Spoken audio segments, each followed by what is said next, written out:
ao trazer propostas de verdade, as pessoas estão conhecendo e muita gente está gostando e está concordando. Tanto que, por exemplo, eu vim agora de uma turnê no Nordeste, eu fiz Rio Grande do Norte, Pernambuco e Ceará. Eu saí de 4,1% na região Nordeste, eu fui para 5,4% na região Nordeste. Considerável. E é um aumento grande, e isso num lugar que eu sou desconhecido ainda. Mas proporcionalmente, né? Se for olhar proporcionalmente, é muita coisa. Muita coisa. Eu cresci mais de 30% numa região. Então, o que isso quer dizer, para o pessoal entender? Quem conhece, não importa se votava no Lula ou votava no Bolsonaro, quem conhece gosta. E não é porque eu sou de centro, porque eu não sou de centro. Eu acho, inclusive, que o Lula e o Bolsonaro são dois candidatos de centro. Eles gostam porque a gente está resolvendo problemas que atacam as pessoas diariamente. Por exemplo, como resolver o crime organizado? Como, sabe, as pessoas perguntam, mas isso é difícil. Não é difícil. Derrotar o crime organizado e derrotar, sabe aquele ladrão do teu celular? Você anda na rua e você sabe que você vai ter um filho da mãe que vai roubar teu celular? Dá pra parar esse cara e dá pra parar fácil. Não é difícil. É que as leis brasileiras são as piores leis do mundo. A gente tem, as leis penais brasileiras, elas foram feitas para ajudar bandido. E não é uma opinião, é só você estudar, ver como é que funciona a progressão penal, que faz com que um bandido que foi preso, ele saia logo em seguida. As saidinhas, que é outra maluquice que tem. As penas são muito brandas. A reincidência, que é o cara que comete o crime várias vezes, ela não é punida como deveria. Nos Estados Unidos, você é reincidente, meu velho, você vai assim, ficar muito tempo em cana. Você não vai sair da cadeia. Aqui no Brasil, o cara é reincidente, aí sai e estupra uma freira, como aconteceu agora. Vocês viram esse caso? Uma freira de 82 anos. Cara, não faz sentido nenhum. Mas assim, a coisa que menos faz sentido nessa história toda é ele ter saído tantas vezes da cadeia. É exatamente isso. Esse cara não podia ter saído já na primeira da cadeia. E, entretanto, nós vivemos um país em que o bandido sempre sai da cadeia e vai ter... pode falar palavrão aqui? Vai ter sempre uma vagabunda...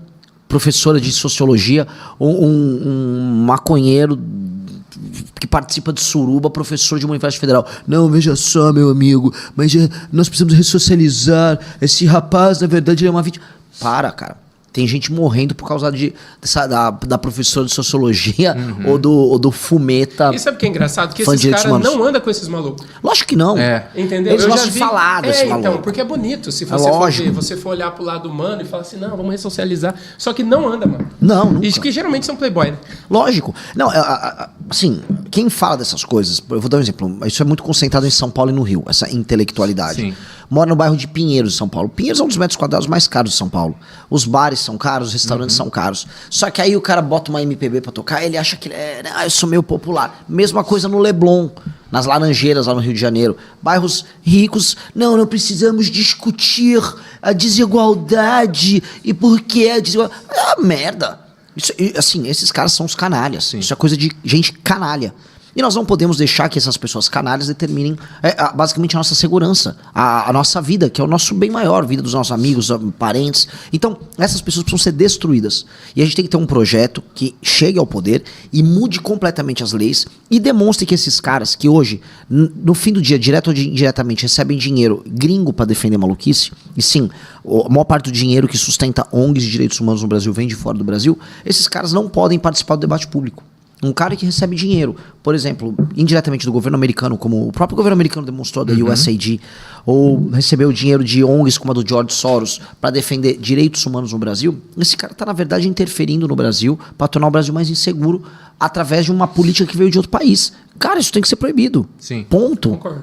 Proibido. O cara não pode vir uma grana gringa para interferir na forma como a gente se administra. Cara, e quando você vê, por exemplo, o Lula indo para os Estados Unidos falar com o Trump sobre prender o crime organizado e tudo mais, quando você ouve ele falar sobre isso, o que você pensa? Primeiro, assim, o Lula não tem a menor ideia mais do que ele tá falando, que o Lula tá ficando senil. Então ele já era um cara, vamos dizer, atrapalhado das ideias. Ele já era um cara que tinha concepções muito confusas sobre política. Hoje ele ainda tá ficando senil. Então o Trump, né, o que rolou, vocês devem ter visto, o Trump e outros presidentes americanos estão falando em fazer um combate integrado ao crime organizado nas Américas. Eu tive nos Estados Unidos, eu tive em Washington, a capital dos Estados Unidos, e eu conversei com gente, inclusive da administração Trump, e eu falei, olha, esse é um foco, esse deve ser o foco total no hemisfério aqui, foco total no nosso continente. E eles falaram, não, haverá um foco do nosso governo nisso, sim. Aí ele falou, agora o governo de vocês, né? O governo nosso é aliado do tráfico, o governo brasileiro é aliado do tráfico. Então há uma noção no governo americano disso. Então o Lula, ele ficou muito preocupado, porque não é nem que ele acha que os Estados Unidos vão invadir o Brasil, os Estados Unidos não vão invadir o Brasil. Os Estados Unidos conferirem ao PCC e ao Comando Vermelho o status de organizações terroristas, apenas é uma constatação da realidade. Ele não está fazendo nada além de constatar a realidade. Sim. Isso não significa que, por considerá-las terroristas, eles vão basicamente meter aviões e tacar bomba aqui. É isso que eu ia perguntar. Eles não vão... Tipo, não, eles não podem fazer isso. É um reconhecimento. Entendi. O exemplo que eu dou é... O ETA era um grupo terrorista que havia na Espanha, lá no País Basco. Foi enfrentado pelo exército, pelas forças especiais da Espanha, das forças policiais espanholas. O IRA, na Irlanda, a mesma coisa. E os Estados Unidos reconheciam eles como terroristas. Os Estados Unidos não fizeram interferência na Espanha ou na Irlanda. Né? O que eles estão comentando, né? Meu Deus, a nossa soberania está sendo atacada, que é o que o Lula fala. Mas na prática não tem soberania nenhuma. A partir do momento que você não controla o próprio território, porque o Comando Vermelho controla o seu território, é porque você não é soberano. A soberania não é nossa. Né? Cara, e o cara ter que esperar os Estados Unidos reconhecer o bagulho para depois... Exato. Não faz sentido nenhum. Nenhum. Para emitir a opinião dele. E, cara, hoje, já que a gente está falando sobre segurança, hoje o Brasil tem um índice gigantesco das Forças Armadas, ou dos policiais, vamos por assim, militares, com problemas psicológicos, cometendo suicídio e tudo mais. E eu gostaria de entender qual que seria a solução para esse caso. É só um acompanhamento ou o problema é carga horária? O que você acha? Não, se você pegar a maior parte dos policiais que tem convicção do que fazem e que fazem isso porque acreditam, eles não se importam com a carga horária, por mais que por vezes o trabalho seja extenuante. O que acontece é que quando você lida com a morte o tempo todo, isso vai te fazer algum tipo de mal. E você tem pessoas que lidam de maneiras diferentes com isso. A carga horária é um problema e a gente sabe onde está o estresse. E o estresse não está no combate. Se for perguntar para um policial o que mais estressa ele vai falar para você na maior parte do tempo. A insegurança de eventualmente ele morrer e a família dele ficar desassistida. A insegurança dele matar um vagabundo em combate ou mesmo fazer uma prisão e aí ele ser processado e ele ter que arcar com os custos do processo. E 3... Quando ele leva, esse é um caso que eles repetem o tempo todo, levam um bandido, por exemplo, para uma delegacia, aí ele chega lá e aí toma um chá de cadeira de 7 horas do delegado de polícia. Os delegados de polícia, e existe uma briga grande entre polícia civil e polícia militar em todos os lugares, eles não são, vamos dizer, solidários ao trabalho do policial militar. E a gente tá com propostas para endereçar tudo isso. Tem que ter um limite máximo de 2 horas para você liberar o policial na ocorrência que ele fez lá na delegacia. Ponto. 2, precisa de um acompanhamento psicológico? Sim, eu acho que isso é um fato dado. Mas a gente tem que também fazer que as pessoas tenham, o policial tenha segurança na hora de trabalhar, de que ele não vai ficar desassistido caso ele morra. E 2, caso ele faça o trabalho dele, ele não vai precisar, meu Deus, correr atrás de um advogado, ter medo de ser preso. Porque o custo sobe também para ele, né? Demais. Eu conversei já com um policial que falou para mim, cara, eu penso antes de correr atrás de alguém. Porque se ele bate a viatura, a culpa é dele. Exatamente. Então, tipo assim, ele obrigatoriamente, ele não pode fechar o olho pro que tá acontecendo, porém, se ele bate a viatura, a culpa é dele. Então o cara fala, velho, o que eu ganho em fazer o meu trabalho? Tipo assim, em ir atrás. Porque eles dizem que você não deveria, você tem mais ônus do que bônus na teoria. Que daí depois se ele bate uma viatura, não, mas quem falou pra você furar um sinal vermelho atrás do cara? Entendeu? Sim. Isso é bizarro. Isso é bizarro, mas assim, é um país, vamos colocar, veja só, pro bandido, ele pode furar todos os sinais, fugir, empreender a fuga dele, fazer o que for. Aí se ele vai preso, vai ter a progressão penal e vai ter um juiz atuando a favor dele, tem um juiz de garantias, tem tudo. Se você olhar direitinho, pro preso ou pro criminoso, você tem toda uma legislação construída de modo a protegê-lo. E pro policial tem todo um sistema de, vamos dizer, de punições para ele fazer o trabalho dele. Então, volto a falar, se ele pega o cara de um jeito errado, calma aí, o racismo estrutural, entendeu? Não, olha só, mano, bateu a viatura. Não, mas calma aí, esse procedimento foi violento. Não, você vai ter que responder por... É que isso? Então todo o sistema de incentivo é que o policial não trabalhe. Sim. A gente tem que alterar isso. Então o policial tem que se sentir assistido em todas essas áreas. E aí, psicologicamente falando, ele vai ficar mais seguro e na prática mais feliz e satisfeito na hora de trabalhar. É isso. Não há muito mais do que fazer isso. Até porque o lance de lidar com a violência é também vocação. Tem pessoas que têm um espírito, vamos colocar aí, mais guerreiro. É o homem que nasceu para ser soldado. Sim. E a pessoa entende a questão da violência de uma maneira diferente. Igual a pessoa que nasceu para ser médico. O cara que, às vezes, você botar um cara aberto aqui, um corpo aberto, todo escangalhado, você vai ver aquilo e fala, eu não quero ver isso. Eu já sou assim, eu não nasci para ser médico. Estômago. O cara vai, o médico, ele vai e ora, e vai, arruma e tal, e sai feliz dali. O cara que é soldado também é uma vocação, ele tem uma natureza ligada ao combate que é diferente de outras pessoas. E isso precisa ser respeitado e entendido. Né? Então não acho que esse seria o grande problema que causa a depressão. Há, entretanto, casos de pessoas que não nasceram para ser policiais, mas que prestou o concurso porque queria prestar o concurso. É o concurseiro. Aí ele entra lá, aí ele, nossa, trocou o tiro pela primeira vez, aí sai todo preocupado. Em geral, algumas policiais mulheres têm isso. Sim, essas pessoas não têm vocação de policial, não têm vocação de soldado. Sim. Você tem mais alguma coisa para falar sobre segurança? Sobre segurança, não necessariamente. Não? Então tá. Eu vou entrar num outro assunto aqui, que é sobre educação. E, inclusive, lendo o livro Amarelo, tem algumas coisas lá que já eram óbvias, né, vamos dizer assim. O investimento do Brasil hoje no ensino superior é um investimento gigantesco. Sim. Né? E no ensino primário, vamos supor dessa forma, ele é um investimento pífio. Sim. Né? Muito, muito pouco. E, inclusive, dentro do livro Amarelo, é citado ali no momento que o formato das escolas integrais, ele é um formato esdrúxulo devido à carga horária dos professores. E eu gostaria de entender se realmente é essa forma de pensamento, se é uma ideia boa a escola integral, por exemplo, ou não. E queria saber qual que seria a solução também para o investimento na educação. O problema, assim, a gente é favorável à ideia de uma escola em tempo integral. Dito isso, a carga horária dos professores tem que fazer com que eles entreguem boas aulas para os alunos e tenham um compromisso na entrega dessas aulas. Você tem sindicatos que combatem o bom funcionamento disso. Tem sindicatos que querem cobrar, por exemplo, o professor que não está trabalhando em aula, mas que está fazendo qualquer outra coisa. Às vezes ele está numa espera. Não, aquilo também é tempo de aula. Atrapalham na construção dos bancos de horas dos professores.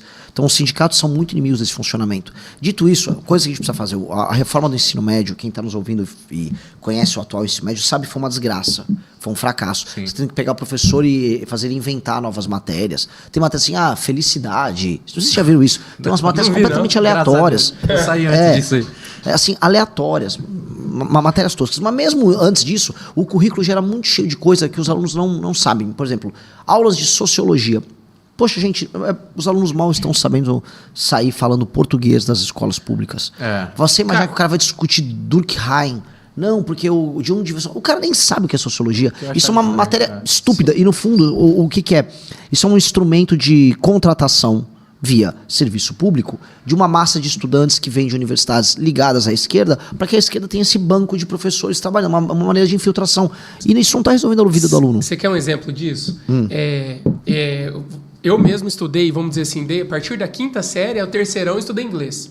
Estamos aprendendo agora na KNN. Não é propaganda não, mas nós estamos aprendendo agora, não sabe bosta nenhuma, mano. Sim. Como que pode a gente 2 aulas por semana durante 8 anos e não aprendeu nada? Aí eu conversei com um professor de inglês tempo atrás e ele falou, cara, você sabia que não necessariamente o cara tem que saber falar inglês para dar aula de inglês na escola? Ele tem que fazer letras. E ele tem que saber passar o conteúdo que está no livro. Ele não necessariamente tem que saber falar inglês, velho. Isso é um absurdo. Vocês não têm aula, ninguém tem aula de inglês na escola. Ainda mais na escola pública em que claramente o professor não fala inglês. Tanto que o Brasil é um país que as pessoas não falam inglês. Às vezes vem amigos de fora para cá, e da direita americana, direita inglesa, e eles falam assim, nossa, cara, assim, quase ninguém fala inglês, é muito difícil se comunicar com os brasileiros. E mesmo na elite, tá? Mesmo na elite, assim, falar inglês ainda é um bem escasso, tá? E isso é muito bizarro. O que acontece, né? A gente, no Brasil, a gente não consegue fazer o básico, mas tem ambições de imaginar que nós somos como uma espécie de uma Finlândia, ou uma Dinamarca, uma Noruega. Nós queremos ter discussões de países de primeiríssimo mundo, sendo nós próprios um país de terceiríssimo mundo. Então, a nossa educação, ela é... Sabe a pessoa que come mortadela e arrota caviar? Nós não ensinamos a pessoa a falar português, mas quer ter aula de sociologia na escola, ou quer que o aluno que nem escreve direito, que construa o currículo dele no ensino médio. Acabou isso aí. A gente tem que acabar. Isso foi um erro, o novo ensino médio. Foi uma besteira. E nós precisamos focar em outra coisa. A autoridade do professor dentro de sala de aula. 2, nós precisamos ter, de maneira bem simples, sistema de alfabetização por método fônico, que é aquele método que a gente aprendeu sílabas, tipo assim, B, A, Ba, sabe? Você vai juntando as sílabas e você vai vendo, você vai falando, você vai repetindo até você entender e estruturar as palavras. Sim. Hoje há métodos alternativos em que você aprende a palavra como um bloco em si. E não vem funcionando. Então, vamos dizer, o analfabetismo funcional está sendo promovido como política de Estado. E vem sendo um horror. Temos que voltar com o método fônico, voltar com a autoridade do professor. Isso aqui tem que ser proibido em sala de aula. Jovens até 14 anos não podem ter redes sociais. Em escolas, em lugares em que há presença muito grande de famílias desestruturadas, ou seja, filhos que não têm o pai presente. Você tem que ter escolas militarizadas, porque alguém precisa oferecer a disciplina ao menino. Sim. O menino que vai pro crime é um menino sem disciplina, oriundo, maior parte do tempo, de uma família pobre. Esse garoto precisa de uma figura masculina, um professor de educação física, ou um policial que vai estar presente ali para servir de espelho e também de medo. É um misto de, pô, vou me inspirar nesse cara aqui, vou me inspirar, sabe, aquele professor de educação física que joga bola com você, ou um professor de história que é legal, que vira um modelo. Ou ele precisa, mas ele também precisa de alguém que fala, cala a boca, se comporta aí, moleque. Tipo um pai. Um pai. É um pai, porque ele não tem o pai em casa. E aí esse cara é cooptado pelo crime. 80% dos jovens que vão parar na FEBEM não têm a presença paterna. E se você for ver, é exatamente isso. É um cara que passa a mão, promete um monte de coisa, não sei o quê, e bota regra pro cara seguir. Exatamente. Precisa dessa figura. Outra coisa, nós precisamos ter uma política de incentivos para os melhores diretores de escola. Tem diretor de escola que, quando quer fazer uma escola pública ficar boa, colocar a comunidade para ir para dentro, colocar aulas especiais, abrir a escola de fim de semana para você botar cursos, eventos, ele faz a escola andar. Esse cara tem que ter uma remuneração melhor. Então a escola apresenta bons índices educacionais no fim do ano, tem o SAEB, tem o próprio IDEB, se é uma escola estadual. O que tem que rolar? Prêmio em grana. Grana. O cara, ó, você vai botar aí no fim do ano mais 20 pau de bônus aí pra você, prêmio pra você, e sua escola vai receber um investimento de mais 100, 200 mil reais pra vocês tocarem e continuarem fazendo a escola boa. Por quê? O dinheiro vai pra onde tá indo bem. Aí o que acontece? A escola começa a ficar boa, os outros alunos começam a querer se matricular, gera fila. Sim. E a escola que tá mal? Hoje no Brasil, a escola que tá mal, eles falam, não, precisamos ajudar ela a ir bem. Não. Você vai pegar aquela escola que tá mal, você vai pegar o diretor, você vai demitir o diretor, você vai pegar o professor que tá indo mal, você vai afastar, e você vai botar uma equipe nova, e essa equipe nova, se crescer, ela ganha mais. É isso. Sistema de estímulos e incentivos. É o funcionar na iniciativa privada, é o que tem que funcionar no serviço público. Cara, tudo bem. É possível, mano, isso? Óbvio que é. Óbvio, na verdade, isso aí existe não de maneira agressiva, como eu quero que seja, mas existe já, iniciado pelo governo do Ceará. Você tem um sistema de incentivos e recompensas para escolas que vão melhores, para diretoras de escola que vão melhores. Agora a gente tem que impulsionar isso. Gerar parcerias com a iniciativa privada também na escola, gerar grandes prêmios, participação em Olimpíadas. Tem que ter uma coisa que, especialmente nas escolas de ensino médio, existe, aquela coisa do cara que tem a jaquetinha da escola. A gente viu, os filmes americanos tem, sabe, o time da minha escola vai enfrentar o time da escola vizinha ali. O orgulho, né? O orgulho, o pertencimento. E ao mesmo tempo, assim, o orgulho e o pertencimento de um lado, e do outro lado, você pichou a escola, meu velho, você tá ferrado.